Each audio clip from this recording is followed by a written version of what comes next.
bonsoir et bienvenue à cette nouvelle webconférence que nous avons le plaisir de vous proposer, Dis-moi santé et patients en réseau. Et ce soir, la thématique, donc, c'est le cancer et la fatigue, avec un sujet qui est important puisque c'est un des premiers symptômes qui est évoqué par les patients.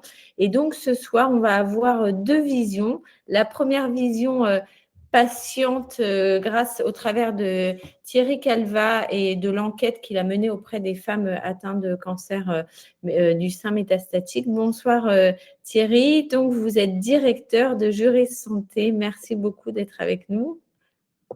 Bonsoir et merci à vous. Je serai la voix des patientes, effectivement, ce qui est toujours un petit côté cocasse pour une question de genre, mais je le ferai avec grand plaisir. Merci en tout cas de votre invitation.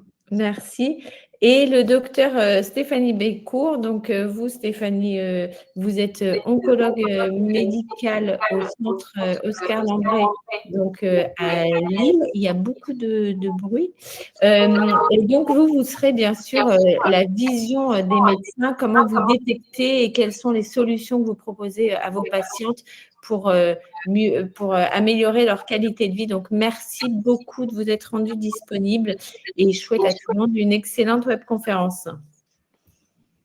Laure? Un petit mot d'accueil, c'est vrai qu'on a un peu de l'arsène, je pense qu'il faut qu'on coupe nos micros les unes après les autres.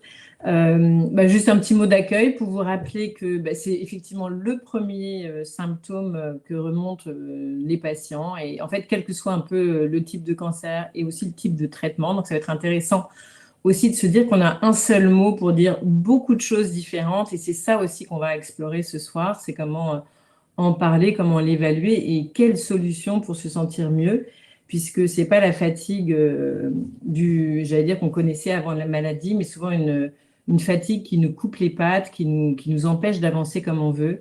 Et c'est finalement difficile à exprimer et difficile à prendre en charge. Donc, pour rappel, donc on va avoir nos intervenants. On vous propose donc d'échanger, comme vous le faites déjà un petit peu dans le chat, mais de poser vos questions au fil de l'eau dans l'onglet dédié. Et on prendra plusieurs temps de questions que nous remonterons avec Oriane à nos orateurs. Voilà. Donc, très bonne soirée. Et donc, on passe la parole à Thierry. Merci beaucoup. Alors, j'ai la lourde tâche de vous présenter les résultats d'une étude qui a été menée en 2023 et qui est une étude intéressante parce que s'agissant de la question de la fatigue, qui est un sujet éminemment sensible et qui vous concerne, je vais dire toutes, puisque j'ai vu que majoritairement les participants étaient des participantes, donc je vais me permettre d'aller franchement dans l'unité féminine.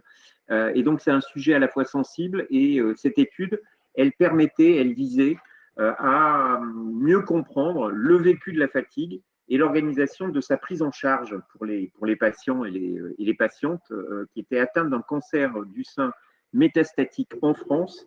Alors, je pense qu'il faut la regarder à la fois pour ce qu'elle est, c'est-à-dire des patients qui vivent avec un cancer du sein métastatique, et en même temps, pouvoir la considérer par construction comme étant aussi une étude qui rapporte le vécu d'autres patients. Et ce sera sans doute intéressant dans le chat que vous puissiez nous faire part éventuellement des différences qu'il peut y avoir dans la prise en charge, ou au contraire le fait que, bien que ne vivons pas avec un cancer du sein métastatique, mais avec d'un cancer métastatique, excusez-moi, mais avec une autre forme de cancer, vous puissiez vous sentir concerné et avoir les mêmes types de problématiques. On a simplement interrogé à cette occasion 132 patientes d'un côté qui ont été recrutées notamment par un canal associatif et 43 oncologues. Je n'aborderai pas les oncologues puisque le docteur Stéphanie Bécourt sera là pour en parler, mais sachez que cette étude qui doit être rendue disponible désormais, elle a été réalisée sur deux populations. Le profil des patientes, on a 132 patientes qui ont été interrogées et on a notamment des données qui sont liées au cancer du sein métastatique et avec un certain nombre de profils qui vont toucher différents critères. Je ne vais pas rentrer dans un détail forcené là-dessus, sans doute pas forcément intéressant. Peut-être que Stéphanie aura l'occasion de revenir sur des spécificités liées à l'âge ou à d'autres facteurs. Mais globalement, on va essayer de raisonner là, pour ce qui nous concerne et pour les 10 minutes, les 10 minutes, un quart d'heure qui suivent de résultats, on va être plutôt sur un registre de moyenne sur l'ensemble des patientes. Alors, le vécu et l'identification de la fatigue, peut-être un premier temps qui peut paraître, pour certains, contre-intuitif, pour d'autres, vient les renforcer dans leur perception des choses.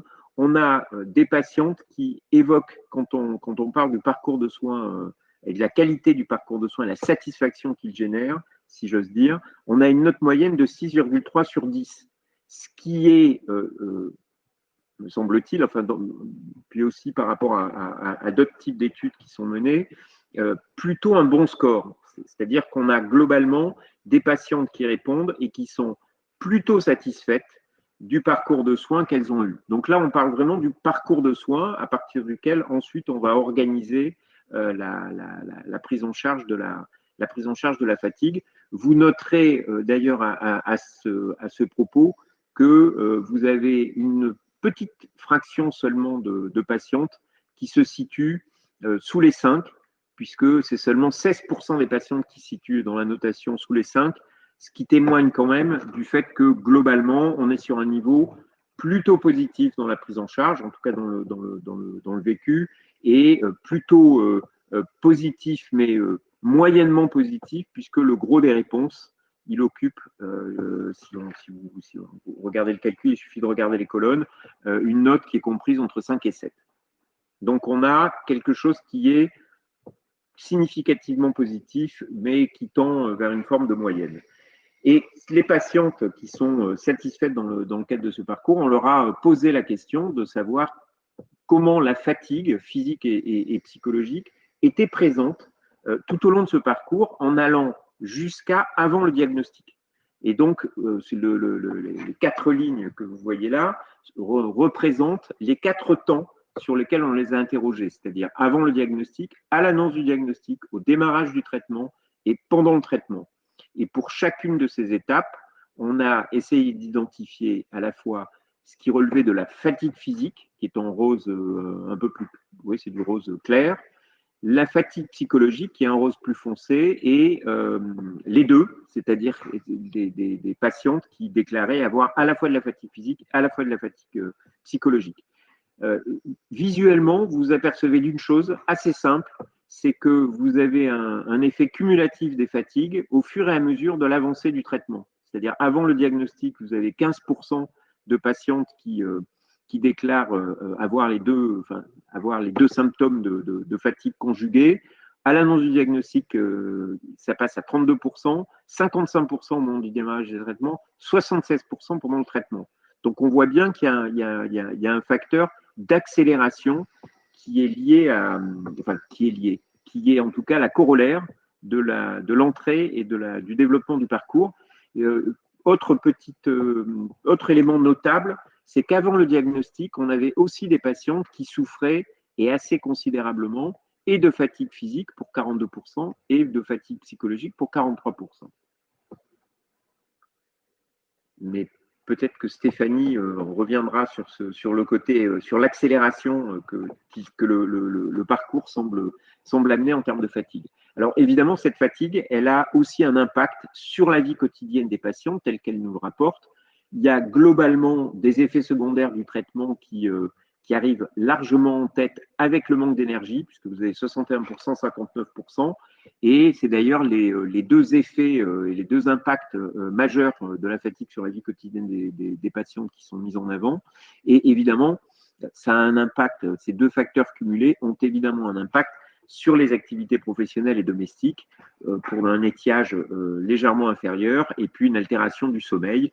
Ensuite, de façon, on va dire, plus, certes significative, mais plus éclatée ou plus hétérogène, on a l'appréhension de la dégradation de son état, des douleurs, une incidence sur la vie intime, de la tristesse, qui sont significatifs, mais vous voyez qu'ils sont beaucoup plus éclatés. Donc, on a vraiment l'impact, c'est les effets secondaires du traitement, le manque d'énergie et l'impact sur les activités professionnelles et domestiques et, dans une moindre mesure, l'altération du sommeil.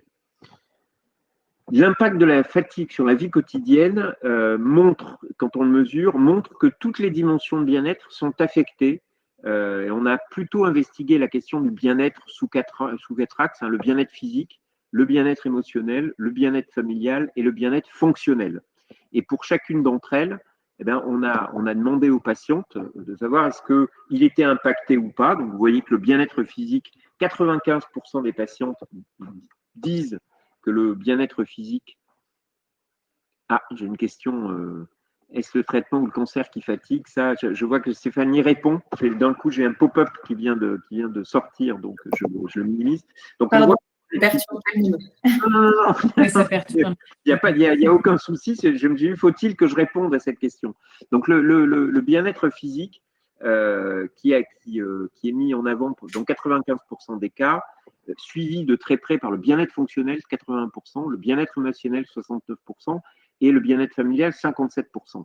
Et ensuite, pour chacun de ces bien-être, eh bien, on retrouve le classement des différents impacts que j'évoquais, mais on peut constater, et il me semble que ça, c'est un des sujets qui vraisemblablement reviendra ce soir, c'est les effets secondaires du traitement sur la question du bien-être physique qui occupe 61% des personnes qui répondent, l'impact sur les activités de la vie quotidienne, l'altération du sommeil, s'agissant du caractère fonctionnel, là aussi, il y a une forme de récurrence qui s'installe, l'appréhension de la dégradation de son propre état, qui est là pour le coup, sans doute sur un registre qui est un registre plus psychologique, et une incidence sur la vie intime, mais dans une moindre mesure par rapport aux autres. Donc voilà, on voit globalement qu'on a quelques impacts, enfin on en a beaucoup, mais on a quelques impacts qui font masse et qui sans doute, j'imagine, devraient animer en partie nos échanges. Alors, cette fatigue, est-ce qu'on l'a évoquée en consultation? 92% des patientes répondent que oui. Alors, j'insiste juste, j'aurais dû commencer par là. Ce que je vous rapporte sont ce que les patientes nous rapportent. Ce n'est pas ce qu'on observe effectivement, ce n'est pas une étude observationnelle, c'est une étude où les patientes rapportent avoir évoqué la fatigue en consultation. Pourquoi est-ce que je dis ça? Parce qu'on a l'impression, quand on regarde ça, que toutes les patientes, ou presque, c'est-à-dire 9 patientes sur 10, rapportent la fatigue en consultation. Et de mémoire, quand on avait interrogé sur cette même question leurs oncologues, on était sur des niveaux qui étaient des niveaux bien moindres.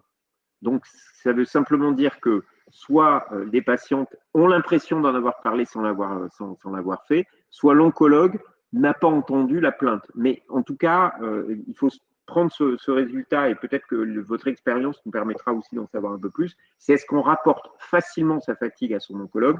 En tout cas, 9 patientes sur 10 l'évoquent. Et par rapport à cette fatigue, la question qui vient juste après, c'est comment est-ce qu'on la prend en charge? Alors, dans la prise en charge, assez clairement, tout le monde, 79% des patientes, il n'y en a que 5% qui pensent que non, pas du tout, et non, plutôt pas. Voilà, 16% qui pensent que non, plutôt pas. Les patientes s'accordent pour dire que l'oncologue a une place, je n'ose dire une place à part, mais en tout cas, il a une place pleine et entière dans la prise en charge de la fatigue. Et donc là-dessus, il y a une pression qui s'exerce, en tout cas une attente de la part des patientes assez forte vis-à-vis de leur oncologue. Les autres intervenants dans la prise en charge de la fatigue, il y en a deux globalement. Il y a le médecin généraliste, qui pour le coup est un professionnel de santé, pour 50% des patientes qui pensent qu'il peut y avoir, en dehors de l'oncologue, d'autres acteurs qui peuvent être mobilisés, et dans une fraction assez importante, les associations qui apparaissent comme un lieu qui est un lieu à la fois d'accueil, d'écoute, pour ne pas dire de prise en charge de la plainte des patientes. Ce qui est intéressant aussi, on l'a testé, c'était de voir est-ce que les soins de support sont proposés en vue de diminuer la fatigue, est-ce qu'ils sont proposés par l'oncologue? Et on a donc 59% des patientes qui disent avoir bénéficié ou bénéficient encore d'au moins un soin de support.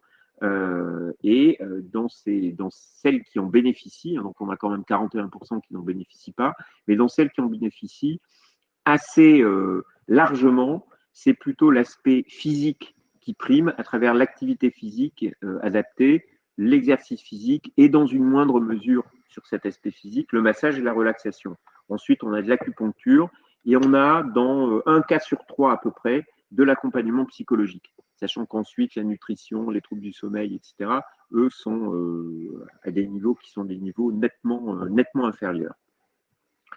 Alors, autant la prise en charge dans le parcours global, souvenez-vous, 6,3 sur 10 semblait plutôt satisfaisante, autant la satisfaction globale touchant à la prise en charge de la fatigue, elle, est plutôt au désavantage, j'allais dire, là pour le coup des différents soignants, puisque seulement 27% des patientes déclarent être satisfaites de la prise en charge de la fatigue en lien avec son cancer du sein métastatique, les autres étant nettement plus réticentes. Et quand on regarde en fait les raisons et les motifs, et j'arrêterai et j'en resterai là, quand on regarde les motifs de satisfaction et ou d'insatisfaction, eh bien on s'aperçoit que celles qui sont satisfaites, donc nos 27%, elles le sont en disant ben, je suis accompagné par une association, je pratique des soins de support pour 31% d'entre elles. Elles se sentent écoutées, soutenues et accompagnées par les professionnels de santé pour 28%. Et globalement, elles ont l'impression que leurs besoins, quand elles les expriment, sont globalement satisfaits par l'écosystème. Et par ailleurs, le fait qu'elles soient actrices et puissent gérer elles-mêmes en s'impliquant dans les protocoles de soins, joue un rôle assez intéressant et semble-t-il déterminant dans le fait qu'elles se déclarent satisfaites. À l'inverse, on a des patientes qui se déclarent insatisfaites de la prise en charge et qui, de leur point de vue, le font de façon extrêmement légitime, puisque 44% d'entre elles déclarent ne pas avoir eu de prise en charge, de proposition ou de suivi. D'autres, pour 33% d'entre elles, rapportent que ça leur est présenté finalement sous un angle un peu fataliste et que de l'effet secondaire et que d'une certaine façon, c'est pas une priorité pour les professionnels de santé et que donc il faut faire avec, il faut vivre avec.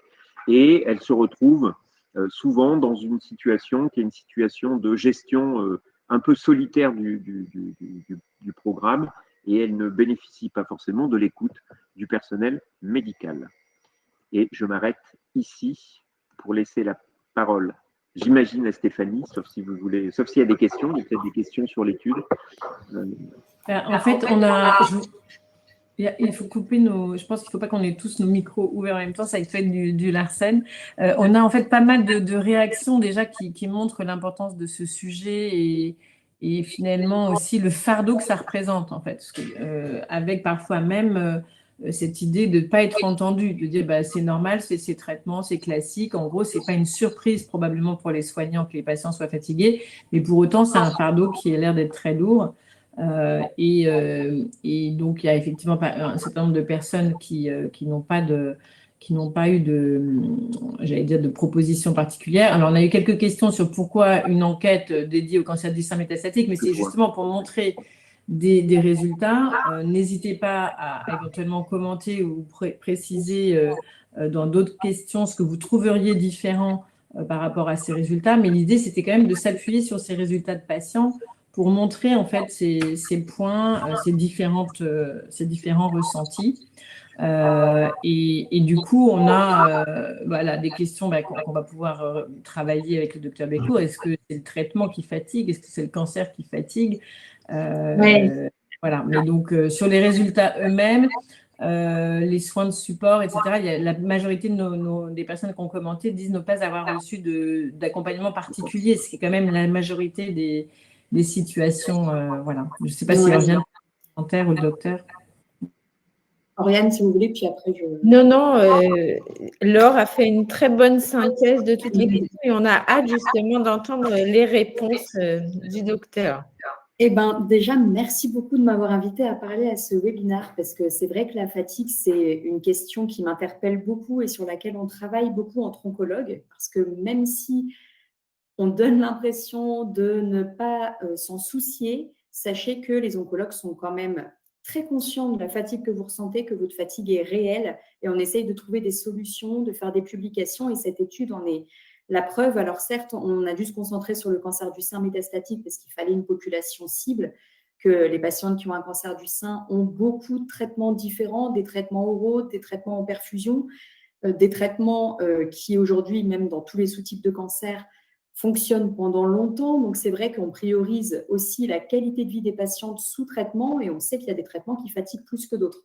Et on sait que dans les autres sous-types de cancer, il y a des traitements encore différents, susceptibles d'encore plus fatiguer. Donc, tout le monde n'a pas forcément la même fatigue, mais c'est vrai qu'en prenant un gros panel de patientes qui ont un cancer du sein métastatique, on couvre beaucoup de types de traitements qu'on peut retrouver dans d'autres localisations. Et donc, la fatigue, donc ma partie, c'était plutôt comment, du point de vue de l'oncologue, on la dépiste, on la prend en charge et comment on peut la prévenir, parce que l'idéal, c'est quand même de la prévenir en introduisant des soins de support dès le début de la prise en charge. Tout d'abord, quelle est notre définition de la fatigue? Donc là, je vais vous mettre la définition de l'AFSOS, qui est notre Bible en termes de soins de support dans le cancer. C'est l'Association française oncologique de soins de support qui a défini la fatigue. Parce que, comme tout le monde, bien sûr, quand on passe une mauvaise nuit, on est fatigué. Quand on a des enfants en bas âge, on est fatigué. Mais qu'est-ce que la fatigue dans le cancer? C'est une sensation inhabituelle, pénible et persistante d'épuisement physique, psychologique et ou émotionnel. Cette fatigue, si on prend en charge des cancers, on considère qu'elle est liée au cancer ou au traitement, autant à l'un qu'à l'autre, et on va en reparler. Pour être une vraie fatigue, elle interfère avec le fonctionnement habituel de la personne, elle est disproportionnée par rapport à l'activité habituelle et une vraie fatigue n'est pas soulagée par le repos ou le sommeil. C'est comme ça qu'on la définit. C'est le symptôme le plus fréquemment ressenti par nos patients, quel que soit le cancer, quel que soit le stade, avec une fréquence de 25 à 100% quand on interroge les patients. Alors, bien sûr, certains patients le signalent plus facilement que d'autres. D'autres pensent qu'effectivement, ce ne sera pas entendu, que ce ne sera pas écouté. Mais on sait pertinemment, on voit très bien les patients qu'on a devant nous, mais on sait très bien que vous êtes fatigué, il n'y a aucun doute. La fatigue, normalement, s'atténue en s'éloignant des traitements, en tout cas pour les patients qui ont un cancer localisé, qui termine une hormonothérapie, mais parfois ça persiste et ça dure encore plusieurs mois, voire plusieurs années après la fin des traitements. La fatigue, elle affecte de façon majeure la vie quotidienne et la qualité de vie, et elle peut être associée à une altération des capacités physiques, cognitives, émotionnelles et sociales. On sait que gérer une vie de famille quand on est fatigué, c'est pas facile. Reprendre le travail, c'est pas facile. Et il y a aussi beaucoup de groupes de travail pour accompagner les patientes pour reprendre leur activité professionnelle, parce qu'il y a cet aspect particulier qui est que quand plus on revient dans sa vie normale, moins on est fatigué. Et on va le voir après, plus on fait de l'activité physique, moins on est fatigué. Donc effectivement, nous, on passe un peu pour les méchants parfois à vous dire il faut reprendre le travail, même à mi-temps, même à 60%. Parce que pour le coup, les patients, quand elles reprennent leur travail et que ça se passe bien, ça leur fait beaucoup de bien parce que ça leur permet de bouger, d'avoir des interactions sociales et puis d'avoir une activité intellectuelle qui leur fait du bien aussi. Quelle est la physiopathologie de la fatigue? C'est une diapo un peu compliquée qui sort aussi du référentiel AFSOS et je vous invite vraiment d'ailleurs à aller consulter toutes les fiches patientes sur le site de l'AFSOS, vraiment l'Association française oncologique de soins de support, parce qu'ils vous ont fait des fiches pour les médecins et pour les patientes, nutrition, prise en charge psychologique, fatigue, sexualité, qui sont extrêmement bien faites et qui ont été travaillées vraiment avec pas mal de professionnels de santé. Et ce sont des fiches sur lesquelles on s'appuie également pour nos patientes. Physiopathologie de la fatigue, un phénomène multifactoriel. On commence par la première case, les facteurs, entre guillemets, modifiables liés au cancer. Quand on perd du poids, on est plus fatigué. Quand on a des douleurs, on est clairement fatigué. Quand on est anxieux ou qu'on traverse une période de dépression, on est fatigué. Et ça, ce sont des facteurs qu'il faut que nous, on modifie et rapidement. L'anémie, la baisse des globules rouges, on vous accompagne, on fait des perfusions de globules rouges, on fait parfois des transfusions de globules rouges, parfois des perfusions de fer. Les troubles du sommeil, on essaye d'accompagner comme on peut également. Et puis la dénutrition, donc avec une prise en charge nutritionnelle. Ça, ce sont les facteurs modifiables qu'il faut traiter en premier quand notre patient ou patiente, mais je vois qu'il y a beaucoup de femmes effectivement, nous signale une fatigue. Ensuite, il y a la fatigue liée à la tumeur et au tissu péritumoral, une inflammation globale du corps liée au cancer, notamment quand il est métastatique. Cette fatigue-là, comment on la traite? Eh bien, c'est en traitant le cancer. mais avec des traitements eux-mêmes qui fatiguent. Donc, c'est sûr que c'est forcément une spirale infernale qu'il faut pouvoir gérer. La diminution de la tolérance à l'exercice. Comme je vous l'ai dit, le fait de réduire son activité physique, d'être plus sédentaire, d'avoir un déconditionnement physique, nous rend clairement plus fatigables au moindre effort. Donc, ce qu'on préconise vraiment, et ça, c'est le soin de support sur lequel j'insisterai à la fin de ma présentation, c'est l'activité physique. L'activité physique, ce n'est pas courir un marathon, hein, c'est bouger, sortir de chez soi, faire du jardinage, faire des activités physiques, emmener ses enfants à l'école, marcher. C'est le premier soin de support qu'il faut mettre en place parce que c'est celui qui a prouvé un bénéfice significatif important sur la réduction de la fatigue et sur même d'autres impacts que je vais vous montrer après. Et puis d'autres facteurs qu'il ne faut pas laisser de côté. Les patientes, elles arrivent avec leurs antécédents, leurs problèmes neurologiques, cardiovasculaires, respiratoires. Donc, il faut bien les prendre en compte dès le début de la prise en charge parce que ça participe aussi à leur fatigue. Et ce n'est pas forcément lié au cancer. Des facteurs cognitifs et puis un contexte psychosocial, encore une fois, des enfants en bas âge à gérer, un contexte familial difficile et un contexte psychologique qui, bien évidemment, est bouleversé en cette période. Et donc, on côtoie beaucoup nos oncopsychologues et nos psychiatres pour accompagner aussi les patientes pour tout ce versant psychosocial. Comment on prend en charge la fatigue, nous, à notre échelle d'oncologue? Déjà, fatigue, c'est chez tous les patients. Il faut que ce soit évalué dès le diagnostic, le début de la prise en charge. Et comme l'a très bien montré Thierry, la fatigue, elle est présente avant même le début de la prise en charge. Donc, cette fatigue, elle est déjà là. Il faut la prendre en charge dès le début parce qu'on sait qu'elle ne va faire que s'accentuer avec le cancer, avec les traitements. Il faut l'évaluer dès le diagnostic et à toutes les étapes de la prise en charge et la répéter dans le temps. D'abord, l'étape dépistage. Comment on dépiste? Globalement, c'est en discutant, c'est en interrogeant le patient, la patiente, en interrogeant l'entourage. Et puis, cette fatigue, elle doit être évaluée par tous les professionnels et de plus en plus, vous voyez arriver dans vos centres des infirmières de pratique avancée, des infirmières cliniciennes qui voient les patientes, qui parfois vous voient une fois sur deux ou en cas de toxicité et qui sont formées à dépister la fatigue. Alors, qu'est-ce qu'on a comme outil? On a des échelles, mais qui sont quand même assez complexes à remplir. Alors, peut-être que ça arrivera dans nos consultations, mais alors ça demande 45 minutes supplémentaires que malheureusement, on n'a pas. Et on s'équipe parfois d'échelles visuelles analogiques. C'est comme l'échelle qu'on utilise pour évaluer la douleur entre 0 et 10. À combien est votre fatigue? Et finalement, ça nous permet quand même de bien catégoriser la fatigue de nos patientes. Quand on est supérieur à 4, c'est qu'il y a une fatigue réelle. Et il y a d'ailleurs une fatigue entre 0 et 4, mais au-dessus de 4, il faut intervenir. Il faut répéter cette évaluation tout au long de la prise en charge et puis l'évaluer avant intervention et après intervention pour voir si on a été bénéfique. Il faut informer les patientes. Votre fatigue, elle est réelle, elle est entendue. Pourquoi vous avez l'impression que l'oncologue ne fait rien? C'est parce que, mine de rien, on est quand même assez démunis face à la fatigue de nos patientes. Parce que la fatigue, elle est liée à la fois aux traitements qu'on donne, mais les traitements qu'on vous donne, ils sont importants pour vous.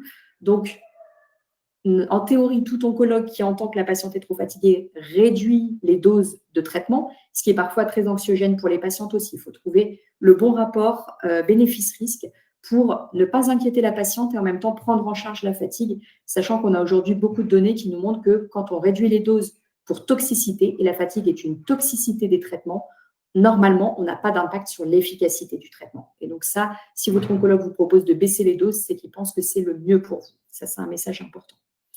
Donc, le dépistage. Ensuite, l'évaluation de la fatigue. Donc, je vous ai montré l'échelle d'évaluation de la fatigue. Ensuite, il faut évaluer l'intensité de la fatigue, la chronologie. Est-ce qu'elle était déjà là avant? Est-ce qu'elle est apparue après? Est-ce qu'elle est de plus en plus importante? L'impact sur la vie quotidienne et puis les symptômes associés à la fatigue pour essayer au mieux de voir à quoi on attribue cette fatigue et comment on peut faire pour la corriger. On interroge sur l'histoire de la maladie. Est-ce que le cancer a été traité et est en cours de traitement adjuvant? Donc là, on se dit que c'est une fatigue qui est liée au lourd traitement précédemment reçu et puis à l'hormonothérapie, puisque j'imagine que le cancer du sein étant le premier cancer chez la femme, il doit y avoir un certain nombre de femmes ici qui sont sous hormonothérapie et l'hormonothérapie, elle fatigue, c'est un fait. Description de la fatigue via des échelles quand on peut, rechercher des facteurs modifiables, donc encore une fois l'anémie, la dénutrition, le contexte psychosocial, une perte de poids importante qu'il faut corriger et accompagner, parce qu'une dénutrition, ça fatigue aussi, et le contexte psychosocial. L'intervention, Comment on intervient sur la fatigue? Quelles sont les recommandations de l'AFSOS pour nous, oncologues? C'est de privilégier les interventions non médicamenteuses. En priorité, l'activité physique, mais également d'autres que je vais vous montrer. Les interventions médicamenteuses ne sont pas recommandées. Il y a des traitements disponibles en pharmacie. On ne sait pas ce que ça fait sur le cancer. J'en profite en même temps pour dire un petit mot sur la phytothérapie, qui peut être un vrai problème pour nous. La phytothérapie, mine de rien, ce sont des traitements à base de plantes qui peuvent interférer avec nos traitements. Donc, c'est vrai que les patientes se sentent un peu démunies quand elles arrivent avec leur boîte de phytothérapie et qu'on leur dit « ne les prenez pas », mais il y a des vraies interactions. Et on a des pharmaciens dédiés qui regardent chaque boîte de phytothérapie, qui regardent s'il y a des interactions avec nos médicaments et qui, dans beaucoup de situations, déconseillent cette phytothérapie. La vitamine C, c'est pas bon quand on a un cancer, c'est dangereux. Donc voilà, il y a plein de petites choses sur lesquelles on est obligé de vous alerter parce que c'est vraiment pour vous, ça coûte cher et c'est pas forcément bon. Après, il y a bien sûr certaines phytothérapies qui ne sont pas toxiques. Donc si le pharmacien dit OK, on ne vous le contre-indique pas bien évidemment, mais parlez bien à vos médecins et à votre oncologue, à votre médecin traitant de ce que vous prenez parce qu'il ne faut surtout pas que vous vous mettiez en danger. La correction des facteurs modifiables, on en a parlé, puis une prise en charge psychosociale et éducative, savoir gérer sa fatigue, savoir en parler. Il ne faut bien sûr pas hésiter à en parler à votre oncologue. Même s'il est un peu démuni et qu'il vous donne l'impression de ne pas être à l'aise, eh ben, il l'entend et clairement, on a tous maintenant dans nos congrès, dans nos interventions, des interventions sur la fatigue, sur comment vous accompagner pour aider à lutter contre la fatigue. Et puis la réévaluation. Une fois qu'on vous a proposé une prise en charge, il faut évaluer si on a été efficace à court terme, moyen terme et long terme. L'activité physique, c'est vrai que c'est notre Graal parce que c'est pas cher, c'est bon pour le corps entier, c'est bon pour les coronaires, pour le cœur, pour le cerveau, pour tout, et qu'on ait un cancer ou pas d'ailleurs. L'activité physique, c'est à la fois la pratique sportive, parce que c'est vrai que l'activité physique réelle, celle qui fait le plus de bien, c'est celle qui fait transpirer. Donc, c'est plus encore que le pilate, c'est le pilate qui vous essouffle, qui fait monter la fréquence cardiaque et qui vous muscle, mais également les activités de la vie quotidienne, notamment dans le cancer métastatique. Il faut bien sûr s'adapter à l'état de santé du patient, de la patiente au départ, à ses capacités, à sa fatigue, à son état général. Donc, les activités de la vie quotidienne, mes patientes métastatiques, je leur dis, continuez votre jardinage, sortez de chez vous tous les jours, marchez 45 minutes par jour. C'est déjà formidable et ça fait beaucoup de bien. L'activité physique, c'est l'énergie dépensée au cours des mouvements. Et quels sont les bénéfices prouvés de l'activité physique? Entre autres, là, je me suis concentrée sur la partie oncologique, réduction de 30% du niveau de fatigue, quel que soit le moment de prise en charge du cancer, qu'on soit en phase localisée, en phase métastatique et quel que soit le cancer traité. Amélioration de l'état de santé général, du moral, de la qualité de vie, de l'état psychologique, émotionnel, c'est prouvé, c'est significatif, c'est publié dans la littérature.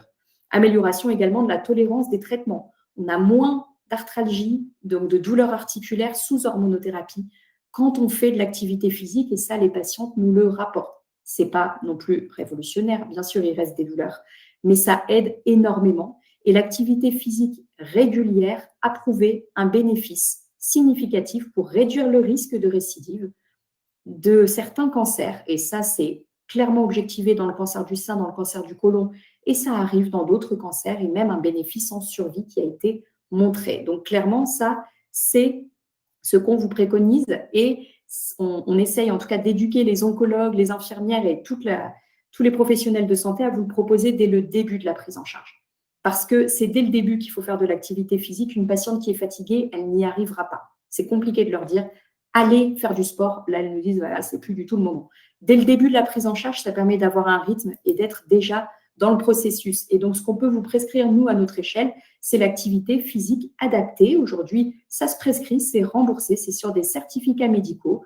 Qu'on a un cancer localisé ou métastatique, il faut le prescrire au plus tôt, dès le début de la prise en charge. Et dans beaucoup de centres, aujourd'hui, on a des coachs sportifs qui vous accueillent. On établit le certificat de non-contre-indication à l'activité physique adaptée parce que, bien sûr, il faut que ce soit discuté en cas de métastase osseuse, pas prendre de risques pour vous. Parfois, ça passe par des RCPOS pour déconseiller certains sports un petit peu trop violents. Mais on peut le prescrire aux patientes et les coachs et les espaces ressources cancer qui proposent du sport s'adaptent, bien sûr, à l'état de santé de la patiente. On ne vous fait pas faire des choses extraordinaires si c'est difficile pour vous. Une activité adaptée, renforcement musculaire, marche, vélo, etc., la gym, qui plaît beaucoup.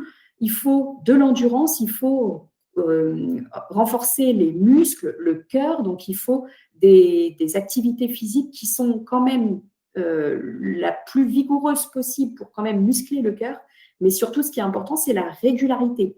Donc, on préconise 3 séances par semaine pendant minimum 3 mois pour avoir un vrai bénéfice. Donc, c'est pour ça qu'il faut le commencer dès le départ, quand les patientes ne sont pas encore trop fatiguées par nos traitements, pour que justement elles gardent ce rythme de pratiquer de l'activité physique. Et puis, c'est ma dernière diapositive avant de recueillir vos questions et vos témoignages, la relaxation, parce que ça fait beaucoup de bien. Donc, c'est vrai qu'on propose à nos patientes de rencontrer des psychomotriciens, des socio-esthéticiennes, des massages, des techniques de détente. L'acupuncture aussi fait beaucoup de bien et permet de diminuer certaines toxicités des traitements, notamment les douleurs articulaires et les bouffées de chaleur. Adapter l'environnement, permettre l'équilibre du sommeil. Parfois, on fait appel à des ergothérapeutes pour le matelas, pour l'environnement à la maison. Une alimentation équilibrée avec des consultations auprès de diététiciennes. On a le droit de perdre du poids, mais il faut que ce soit volontaire et que ce soit vérifié sous contrôle d'une diététicienne. Ce n'est pas normal de perdre 10 kilos en 2 mois. Et là, forcément, ça atteint tout votre équilibre.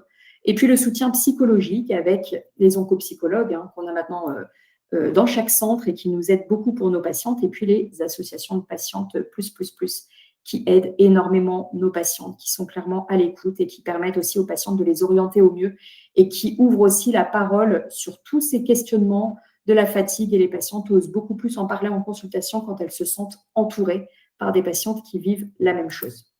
Et ça, c'est pour ce travail sur cette fameuse enquête que vous a présentée Thierry Calva. On a travaillé avec des laboratoires et tous ensemble, on a pu travailler aussi avec une illustratrice qui nous a bien illustré ce parcours, le parcours du cancer, qu'il soit localisé ou métastatique. C'est un long périple avec des patientes qui sont fatiguées, qu'on essaye d'accompagner. Et tout ensemble, forcément, on est bien meilleur que quand on est toute seule et qu'on se sent un peu démunie. Et on est à l'écoute de vos questions.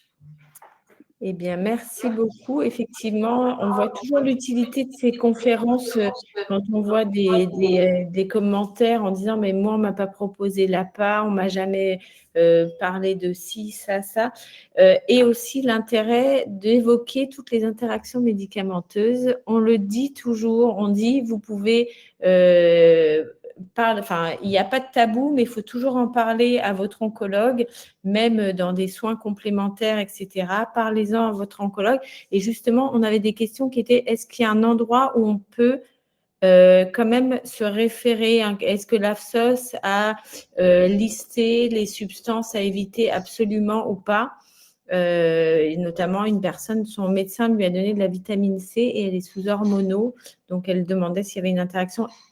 Ça, c'est hors fatigue, mais c'était quand même important. Donc, je vous la pose et après, je vous poserai une question sur la fatigue. On ne vous entend pas, docteur Bécourt, votre micro est fermé. Je regardais rapidement sur l'AFSOS, mais je n'aurai pas le temps de l'explorer là. Mais je sais qu'il y a une fiche pour la phytothérapie, mais qui dit surtout « parlez-en à votre oncologue ». Donc, il ne faut vraiment pas hésiter. Je ne suis pas sûre qu'il y ait une liste de produits déconseillés parce qu'en fonction des traitements, ce n'est pas la même chose.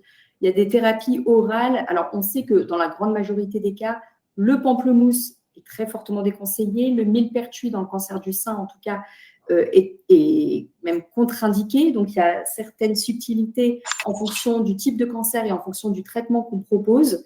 Après, vous pouvez toujours regarder cette fiche sur le site de l'AFSOS, mais surtout, vos pharmaciens en ville, ils regardent aussi. Normalement, ils ont des logiciels. Il y a un site qui est très bien fait, qui est en anglais, mais qui s'appelle About Herbs, A-B-O-U-T, plus loin H-E-R-B-S, qui vous dit aussi si votre traitement est contre-indiqué, si votre phytothérapie est contre-indiquée ou pas en fonction de votre traitement. Mais après, laissez faire aussi les pharmaciens qui sont habitués à ça, qui sont des questionnements importants. Les naturopathes, en tout cas formés ces dernières années, normalement, sont très aguerris sur cette question et doivent déconseiller la phytothérapie aux patientes qui ont un cancer ou qui ont des traitements pour le cancer. Si ce n'est pas le cas, vraiment, revenez vers nous parce que c'est extrêmement important. Et c'est une question qu'on a dans 9 cas sur 10, en fait, par nos patientes. La vitamine C, clairement, je contre-indique quoi qu'il arrive. La vitamine C, on ne sait pas ce que ça fait sur les cellules cancéreuses, mais ça peut clairement stimuler des cellules cancéreuses. Donc ça, la vitamine D, très bonne pour les os, ça, il n'y a aucun problème. La vitamine C, c'est autre chose. Donc, voilà, n'hésitez pas à vous rapprocher de votre pharmacien, de votre oncologue ou de votre médecin traitant. On a des logiciels sur lesquels on peut regarder qui nous aident beaucoup. Et bloquez votre 7 janvier parce qu'on aura une web émission sur les vrais faux de l'alimentation avec les compléments alimentaires. Comme ça, on pourra vraiment dédier un temps d'échange. Sur la fatigue, merci beaucoup. On avait une question, enfin, qui était plutôt un commentaire et la personne disait, en fait, la fatigue, c'est un peu la lassitude, etc. Est-ce qu'il n'y a pas une banalisation qui est due aussi au nom? Est-ce qu'on ne pourrait pas la qualifier autrement quand elle est liée à un cancer plutôt qu'à ce mot fatigue qui en fait recouvre, on peut être fatigué, je ne sais pas, par ses enfants, par son travail, par plein de choses. Donc voilà. Nous, en langage médical, on l'appelle asthénie. L'asthénie, c'est vraiment la fatigue qu'on associe plutôt du coup au cancer et au traitement qu'on donne. Mais bon, c'est deux mots différents pour parler de la même chose. Mais vous voyez, notre définition, c'est vraiment celle que je vous ai montrée en première diapo, c'est la fatigue. Nous, en tout cas, à notre échelle, là où on peut intervenir, c'est la fatigue liée au cancer et au traitement du cancer. Et c'est effectivement une fatigue qui n'est pas soulagée par une bonne nuit de sommeil. C'est vraiment une fatigue profonde. Et on sait, et c'est évalué dans tous nos essais cliniques, dès qu'il y a une nouvelle molécule, il y a forcément une évaluation du degré de fatigue. Et on a des chiffres absolument exorbitants liés au cancer et liés au traitement, mais on voit bien que la fatigue, elle augmente au fur et à mesure des cures de traitement. Donc, on sait très bien que nos traitements, ils fatiguent. C'est un fait. Et donc, c'est là qu'il faut qu'on vous accompagne. Réduire les doses fait souvent du bien. Clairement, ce qui est préconisé, et on a écrit tout un article récent dans un article à plusieurs oncologues sur justement le dépistage et la prise en charge de la fatigue, qui est globalement assez résumé dans les diapos que je viens de vous montrer, mais globalement, la fatigue, il faut la dépister, il ne faut pas l'ignorer, il faut proposer des soins de support dès le départ, et cette fatigue, elle est réelle, et il faut essayer de corriger tous les facteurs de fatigue avant de diminuer les doses. Mais quand tout a été corrigé, il faut réduire les doses parce qu'il faut permettre aux femmes et aux hommes d'avoir une vie de qualité parce que ça reste quand même la priorité. Donc, il faut à la fois être efficace et à la fois avoir une vie de qualité. Quelqu'un qui n'arrive plus à sortir de chez soi. Et j'ai des patients que je vois tous les jours qui me disent « je n'arrive plus à sortir de chez moi, je ne vais plus au théâtre, je ne vais plus au cinéma », ce n'est pas normal. Donc, il faut en parler et il faut qu'on trouve une solution pour que ce soit différent. Mais ne pas donner de traitement médicamenteux, de corticoïdes, de vitamine C, ça surtout pas. Il faut que nous, on s'organise avec nos traitements, qu'on réduise les doses, qu'on les adapte, parfois qu'on change de molécule et qu'on vous accompagne pour l'APA. Alors, c'est vrai qu'on est les premiers, les oncologues, surtout en fonction des centres, on n'a pas le même temps de consulte, on a aussi une grosse pression pour voir beaucoup de monde parce qu'il y a beaucoup de cancers et peu d'oncologues. Donc, on est les premiers fautifs. C'est là-dessus qu'on fait maintenant entrer les infirmières qui nous aident beaucoup, qui prennent plus de temps en consultation, qui discutent avec les patientes, qui prennent le temps d'analyser la fatigue. Un questionnaire sur la fatigue, ça prend 45 minutes. Vraiment, on n'y arrive pas et ce n'est pas faute de vouloir vraiment vous accompagner. Ce n'est pas pour nous dédouaner, mais c'est quand même pour vous expliquer un peu comment on fait. Et effectivement, il faut qu'on l'entende et les infirmières nous aident énormément. Depuis qu'on a une infirmière de pratique avancée qui voit nos patientes une fois sur deux, nos patientes, elles vont mieux, elles ont plus de temps pour discuter, elles ont plus de soins de support, plus d'accès aux psychologues, aux diététiciennes. Et puis l'APA, parce qu'en fait, nos coachs n'attendaient que ça. C'était d'accompagner les patientes, de faire des réunions groupées. Donc, je pense que ça va se développer dans les centres parce que la parole est très libérée là-dessus. Ok. Juste pour rebondir un petit peu sur ce que vous dites et aussi sur les résultats qu'a présenté Thierry, par rapport à ce mot. En fait, le mot fatigue, c'est quand même un mot valise. Et on voit bien qu'il y a un problème pour en parler.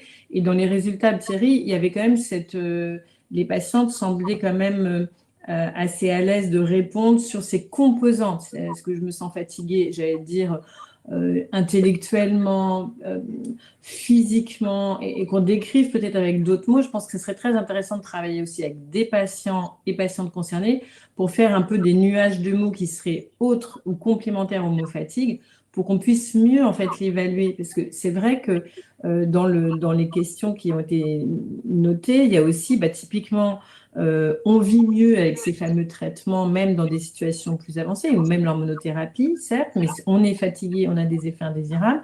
Donc, on a beaucoup de personnes qui, malgré tout, retravaillent souvent en temps partiel thérapeutique, mais parfois même à temps plein, et du coup, qui sont incompris, qui n'arrivent pas à expliquer ce que c'est que leur fatigue au travail, par exemple.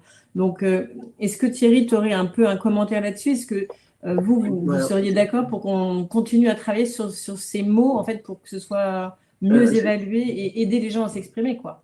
Oui, c'était un peu ce que je disais en introduction, sans doute maladroitement, mais c'est un sujet qui est effectivement un mot valise, donc c'est une affaire de perception. La question que j'allais poser, Stéphanie, c'est est-ce qu'il existe des échelles de fatigue, comme il existe des échelles de douleur?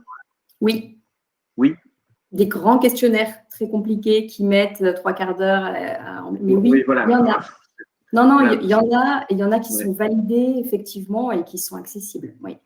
Voilà. Et ça pourrait être intéressant, Laure, de réfléchir si on veut monter une espèce de modèle un peu simplifié, qui est un peu l'équivalent de. Il y a le questionnaire, c'est dans les pathologies neuroévolutives, le questionnaire Zarit et le mini Zarit.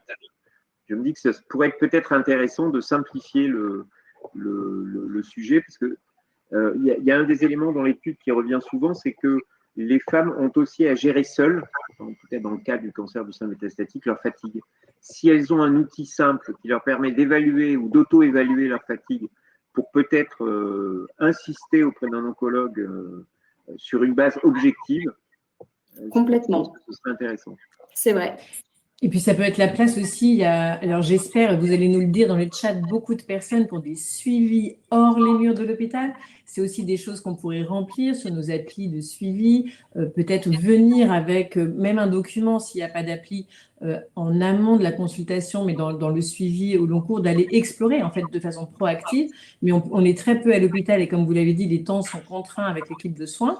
Mais il y a quand même des choses qu'on peut, entre guillemets, réfléchir, regarder et venir avec en fait son petit questionnaire. Et du coup, vous pourriez en un clin d'œil comme ça, je sais qu'il y a eu plein d'études. En fait, moi, ce que je trouve un peu effarant, c'est qu'il y a eu déjà pas mal d'études sur comment faire mieux et on aurait envie que ça bouge plus parce que les gens sont quand même très handicapés par cette fatigue. Et il y avait une étude. C'est ce que dit Claire d'ailleurs dans le propos. Oui, et Sylvie aussi, je rebondis, parle de la fatigue, de la charge mentale. Et ça, c'était quelque chose qui était beaucoup sorti dans l'étude que vous aviez menée avec le collectif 1310 sur la charge mentale des femmes atteintes de cancer métastatique. Et donc, effectivement, elle est polymorphe, cette fatigue, et ça vaudrait le coup de l'étudier. Laure, tu avais des slides, est-ce que tu veux les présenter ou pas ? Alors, moi, on a eu un petit point. Elles ne sont pas téléchargées. Donc, si tu veux faire. Je veux bien, excusez-moi, je veux bien les présenter, mais le temps que ça charge, juste, c'était pour rebondir aussi sur le fait que les associations, et je vous remercie, Dr Bécourt, participent. Les associations locales, à Lille, il y en a plein de très actives, mais dans toute la France, il y en a pas mal qui proposent des choses près de chez vous. Souvent, votre centre de soins peut vous en parler. La Ligue contre le cancer aussi fait des choses. Mais du coup, ce que je vais vous présenter, moi, là, c'est ce qu'on fait sur mon réseau cancer, donc nos réseaux sociaux privés. Et donc, que vous n'avez peut-être pas bien vu. Donc, nous, on est une association digitale, donc tout est forcément accessible en ligne. C'est notre ADN. Et c'est du coup complémentaire avec des choses qui peuvent être faites dans le centre, avec les équipes de soins de support d'APA, ou avec les associations locales qui ont des bureaux et des belles salles pour vous accueillir. Et donc, en fait, qu'est-ce qu'on fait? Déjà, si vous tapez le mot-clé fatigue, là, dans mon réseau cancer, dans votre réseau, déjà, vous allez voir, là, j'ai fait la requête sur mon réseau cancer du sein, il y a plus de 800 conversations où il y a des patientes qui ont échangé entre elles autour de cette question de fatigue. Donc, déjà, on n'est pas toute seule et ça permet de voir, ou tout seul, voilà, en fait, ce que disent les uns et les autres et peut-être justement trouver des mots pour mieux caractériser sa fatigue et en parler entre nous déjà. Ensuite, on relaie un certain nombre de documents brochure, etc. Et on trouvera d'ici quelques jours le replay de notre webconférence. Et donc, effectivement, il y a des différents événements, actualités où on en parle.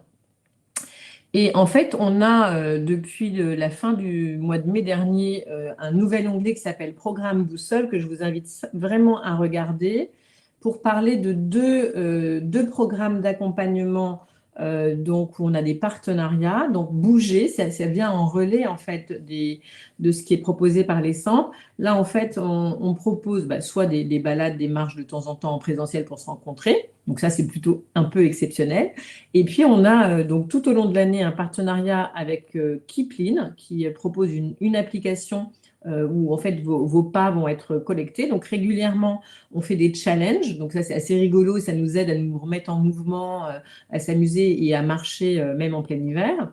Et puis, quand vous participez à ces challenges, en fait, après, vous accédez à 3 séances d'appât en ligne par semaine que vous pouvez retrouver aussi en replay. Et donc, plusieurs d'entre vous ont dit, bah oui, mais moi, j'habite à la campagne, il n'y a pas grand-chose près de chez moi. Ça fait partie des choses qui peuvent du coup être accessibles, même en replay, pour faire soit de la gym douce, soit un petit peu de cardio. Voilà, donc c'est toujours à discuter. Le docteur Bécourt l'a vraiment dit. Avant de faire ça, il faut s'assurer avec son médecin qu'on est en capacité ou savoir quelles précautions prendre. Voilà, ça peut venir en complément ou après l'appât que vous avez fait dans le centre. L'autre chose, c'était de vous parler de la fatigue intellectuelle, de concentration, cette idée de je perds mes mots, j'arrive pas à lire un livre, je vais jamais réussir à repartir faire une réunion. Là, on a un partenariat avec Oncogite qui permet justement pour des personnes qui n'auraient pas accès à ces programmes dans leur centre, par exemple, de pouvoir faire en fait de la gym à neurones. Mais ça permet de retrouver aussi confiance en soi et ça fait du bien. Et après, en fait, on a, au-delà de toutes les rencontres en ligne que je vous invite d'ailleurs à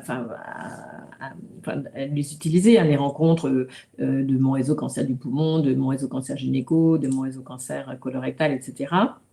On a donc toujours dans cet onglet programme boussole aussi donc des ateliers de groupe sur des thématiques, qui sont sur des thématiques plutôt sur d'autres champs de la fatigue, dont vous avez parlé aussi, avec une spécialiste du réseau Morphée, donc une spécialiste du sommeil qui explique un peu comment ça marche le sommeil, donc avec des conseils non médicamenteux de qu'est-ce qu'on peut faire pour mieux dormir.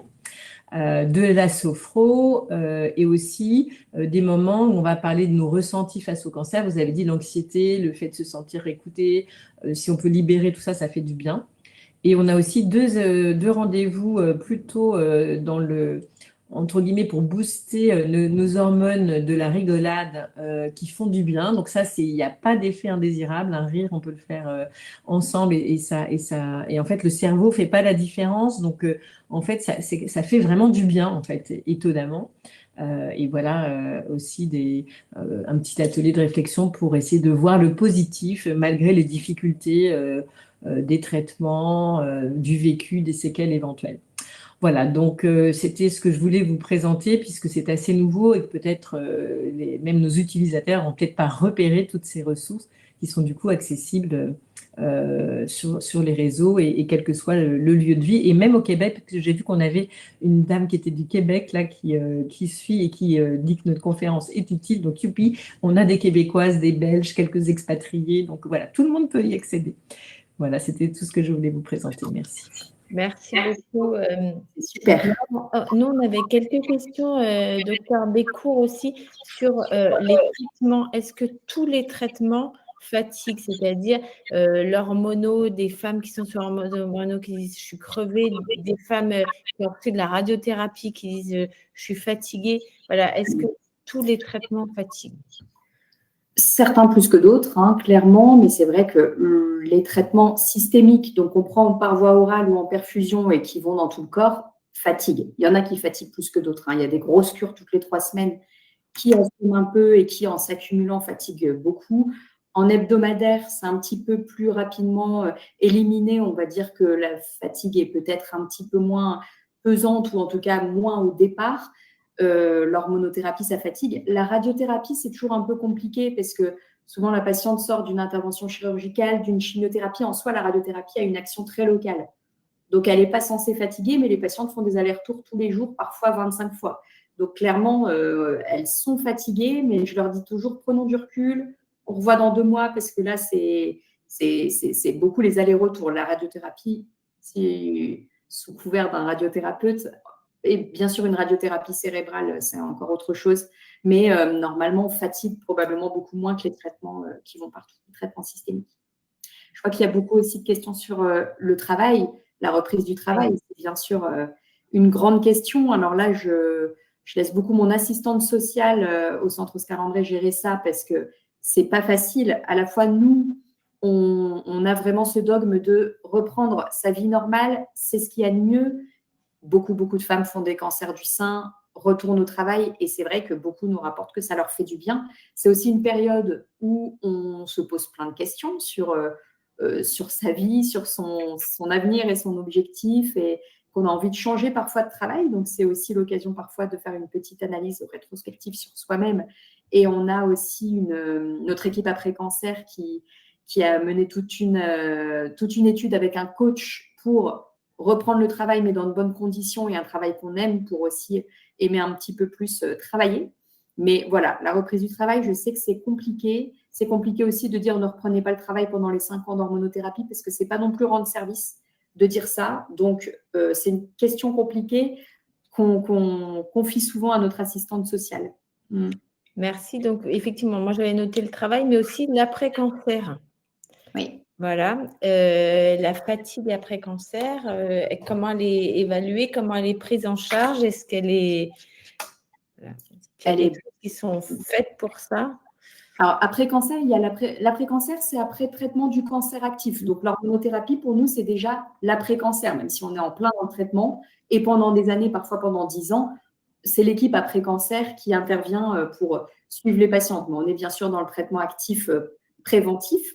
Mais sans traitement, l'après-cancer, alors soyons honnêtes, c'est très mal géré. Et là, pour le coup, nous, on n'intervient plus parce qu'on n'arriverait pas non plus à tout gérer. Le médecin traitant est en première ligne et fait tout ce qu'il peut, mais clairement, c'est le moment où l'APA, quand il y a eu de l'activité physique adaptée, fait du bien et où tout ce qu'apportent les associations fait beaucoup de bien. Tout ce qu'on peut dire aux patientes, c'est garder cette dynamique. Si vous faisiez du sport, continuez à faire du sport, reprenez la vie normale. On entend votre fatigue et je pense que même votre employeur, il l'entend aussi, mais malheureusement, on ne peut que dire, écoutez, il faut faire avec parce que là, on est impuissant. C'est essayer de trouver de l'énergie là où vous pouvez, cette soif de vie. On a des très belles consultations aussi avec des patientes qui, justement, ont cette soif de vie après cancer et ont plein de projets et ça leur permet de moins ressentir leur fatigue. On ne peut que conseiller des projets comme ça. Là, pour l'instant, que la recherche évolue, mais on n'a pas beaucoup de pouvoir, à part vous écouter. En parler, c'est déjà beaucoup, hein, faire circuler de l'info, je crois que c'est important.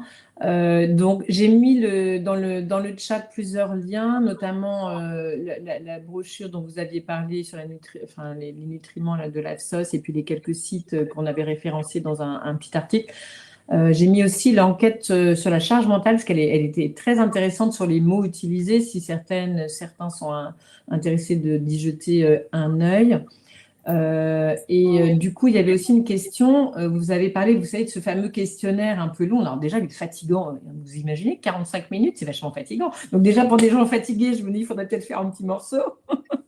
Mais bon, est-ce qu'on le retrouve, est-ce qu'on peut le retrouver sur un lien? Est-ce que les personnes qui sont intéressées ce soir peuvent le parcourir pour peut-être en parler à leurs équipes de soins? Je peux le chercher, je ne l'ai pas dans mes documents, mais je peux regarder tout de suite si je le vois. Il y en a plusieurs, okay. Il y en a plusieurs qui sont validés, mais je vais regarder. Et si je ne l'ai pas, je vous l'enverrai demain pour peut-être partager aussi ce questionnaire. Parce que c'est vrai que c'est un questionnaire que pour… Oui, on peut le mettre avec le replay. En fait, on va avoir le replay dans quelques jours. On pourra le mettre en contenu complémentaire à la vidéo. On vous mettra les liens dont on a parlé ce soir directement à côté du replay. Pas de problème. Si vous voulez. Ce soir.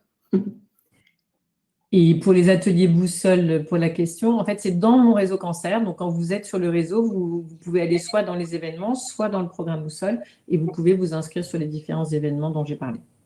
Et je vois une question qui m'a déjà été posée. Quand le centre de soins est très éloigné de son domicile, pas toujours facile de savoir où s'adresser pour l'activité physique. Moi, je ne peux que conseiller aussi les applications pour faire du sport en ligne. Avec la vie que j'ai et puis mes enfants, j'avoue que moi, c'est ce qui me permet de faire de l'activité physique régulière. Et c'est formidable. Et vous avez des applications pas chères et qui vous permettent de faire de l'activité physique aussi chez vous. Il n'y a pas forcément besoin. Il y a aussi des patientes qui ne veulent pas forcément côtoyer d'autres patientes pour justement se sentir dans une vie normale. Eh ben, n'hésitez pas. C'est un peu plus isolant, mais vous pouvez le faire avec des copines chez vous et c'est très bien aussi. Donc, vous pouvez regarder ça. Et je ne retrouve pas la question, mais il me semblait qu'il y avait aussi une question sur la prise en charge de l'activité physique adaptée. Est-ce qu'il existe une prise en charge, docteur Bécourt? Est-ce que vous savez? Oui, aujourd'hui, quand c'est prescrit, c'est remboursé. Alors, un nombre de séances limité, mais c'est remboursé. Eh bien, super. On a fait le tour des questions, Laure. Thierry? Alors, il y a quand même encore des questions pour savoir où sera le replay. Donc, le replay, il est sur les YouTube de nos deux structures, donc Patient Réseau et Dis-moi Santé. Ça sera aussi dans mon réseau cancer. On fait toujours des actualités. Vous les retrouvez dans l'onglet replay. Donc, si vous cliquez sur replay, vous voyez toutes les webconférences qu'on a déjà faites. Et puis, on fait généralement des posts réseaux sociaux aussi pour remettre en valeur ces replays. Donc voilà, donc en gros, restez en lien avec nous. Voilà. Et d'ici quelques jours, hein, parce que nous aussi, on est fatigués. Mais on va y arriver. Vous allez les avoir d'ici quelques jours. Merci beaucoup. Thierry, la voix aux hommes de cette conférence. Est-ce que vous avez un mot à ajouter, à compléter? Qu'il reste beaucoup à faire, en fait, si j'avais à compléter, mais on a commencé à voir qu'il y a quand même des sujets qui visent aussi à objectiver peut-être un peu plus la fatigue, mais l'objectiver aussi du point de vue de la patiente. C'est-à-dire, d'une certaine façon, les outils qu'on a parlé, c'est de lui permettre peut-être de rapporter mieux la fatigue qu'elle ne le fait avec un sentiment diffus. Voilà, plus on est précis et plus on en a entendu. Et je vous remercie pour votre invitation. Merci. Et juste, moi, je voudrais dire que ce qui est très puissant, ce que je trouve assez génial sur mon réseau cancer, quel que soit le réseau, c'est quand c'est des patients eux-mêmes qui se sentaient vraiment fatigués, qui vous disent, mais en fait, c'est en allant faire le truc que mon médecin m'a imposé, à faire 3 séances de gym et tout ça, et aujourd'hui, je me sens mieux, j'ai retrouvé la pêche et je ressens moins cette fatigue. Entre guillemets, on va le comprendre, on va l'écouter. Si nous tous, on donne des conseils, en fait, c'est un peu comme les enfants, on te dit fais ci, fais ci, fais ça, c'est pas si simple que ça et on a parfois du mal. Et donc, je pense que le partage d'expérience, il est vraiment très utile aussi des patients qui voient une différence dans les différents accompagnements qu'ils ont pu avoir et qui, du coup, vont donner envie à d'autres patients d'essayer aussi, parce que c'est quand même un peu contre-intuitif. Voilà, donc c'est un peu mon mot de la fin. Parlons-en aussi entre nous, encourageons les patients qui sortent positivement, qui ont ces accompagnements à en parler aux autres. Et puis faisons en sorte aussi que ce soit plus équitable comme proposition, parce qu'on voit bien que ce soir, on a énormément de personnes qui, dans le fond, n'ont quand même pas grand-chose comme réponse. Et voilà, donc le digital, les applis, les assos et bien sûr les centres de soins, mais pas que. Mais c'est vrai qu'avec Kipling ou des applis comme ça, on peut même créer des équipes et donc il y a une émulation et ce côté allez, on y va et même si on est fatigué, on fait quelques pas, c'est quand même très utile. On va vous souhaiter une excellente soirée. Vous allez recevoir le questionnaire de satisfaction. Si vous pouvez prendre un petit moment pour le remplir, c'est super. Merci infiniment, docteur Bécourt. Merci beaucoup, Thierry. Laure, à très bientôt. Et donc, le replay d'ici quelques jours. Voilà, merci. Merci beaucoup.